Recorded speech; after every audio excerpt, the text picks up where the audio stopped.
মাধ্যমিক পরীক্ষা নিয়ে বড় আপডেট। এবছর 200টি পরীক্ষা কেন্দ্র বাতিল করলো পর্ষদ, কিন্তু কেন? তো বন্ধুরা, জানতে ভিডিওটা শুরু থেকে শেষ অবধি দেখতে থাকুন। যদি আপনি আমাদের চ্যানেল নতুন হয়ে থাকেন, চ্যানেলটিকে সাবস্ক্রাইব করে পাশে বেল আইকনটিতে ক্লিক করে দিন এই ধরনের নতুন ভিডিও নোটিফিকেশন পাওয়ার জন্য। পরীক্ষা সেন্টার বদলে গেছে, তাহলে কোথায় হবে পরীক্ষা? আগামী 2 ফেব্রুয়ারি থেকে শুরু হতে চলেছে মাধ্যমিক পরীক্ষা। পরীক্ষাকে কেন্দ্র করে ছাত্রছাত্রীদের মধ্যে প্রস্তুতি তুঙ্গে, কারণ হাতে খুব একটা বেশি সময় নেই। আগামী 22 তারিখ থেকে স্কুলগুলিকে অ্যাডমিট কার্ড দিতে শুরু করবে বোর্ড। তবে কোথায় পরীক্ষা কেন্দ্র পড়বে সে বিষয় এখনও জানে না পরীক্ষার্থীরা। এরই মাঝে মাধ্যমিক পরীক্ষা 2024 এক্সাম সেন্টার নিয়ে বড়সড় আপডেট পাওয়া গেল।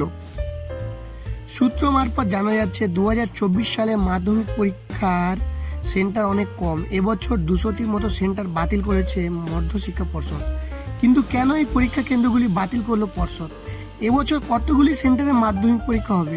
জানতে হলে পুরো ভিডিওটি দেখতে থাকুন এবং এই ধরনের ভিডিও পেতে আমার চ্যানেলটিকে সাবস্ক্রাইব করে সাথে থাকুন এবং ভিডিওটা ভালো লাগলে লাইক এবং শেয়ার করুন প্রত্যেকের মধ্যে। রিপোর্ট অনুযায়ী এবছর মাধ্যমিক পরীক্ষার কেন্দ্রের সংখ্যা কমেছে। এবছর মোট 2675টি সেন্টারে পরীক্ষা অনুষ্ঠিত হবে। গত বছর মাধ্যমিক পরীক্ষা কেন্দ্রের সংখ্যা ছিল 2867টি, অর্থাৎ এবছর 200টি পরীক্ষা কেন্দ্রের সংখ্যা কমলো। এদিকে 240টি প্রধান ভেন্যু কমানো হয়েছে, অন্যদিকে সাব ভেন্যুর সংখ্যা বাড়িয়ে 48টি করা হয়েছে। পরীক্ষা কেন্দ্র কমার ফলে পরীক্ষার্থীর সমস্যা হতে পারে বলে মনে করছেন অনেকে। তবে কেন পরীক্ষা কেন্দ্রের সংখ্যা কমানোর সিদ্ধান্ত নিল পর্ষদ? আসলে এবছর মাধ্যমিক নিয়ে বেশ কড়াকড়ি পর্ষদ।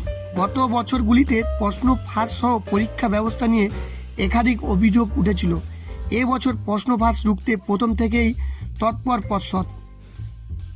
পরীক্ষার প্রস্তুতিতে এত বিলম্ব কেন? তাই ছোট ছোট স্কুলগুলিকে এবারে পরীক্ষা কেন্দ্রের তালিকা থেকে বাদ দেওয়ার কথা আগেই জানিয়েছিল পর্ষদ। যেসব স্কুল পরিকাঠামো ভালো নয়, যেসব স্কুলে সিসিটিভি কিংবা যে সমস্ত স্কুলে প্রাচীর দেওয়া নেই, সেই সব স্কুলগুলিকে পরীক্ষা কেন্দ্রের তালিকা থেকে বাদ দেওয়া হয়েছে।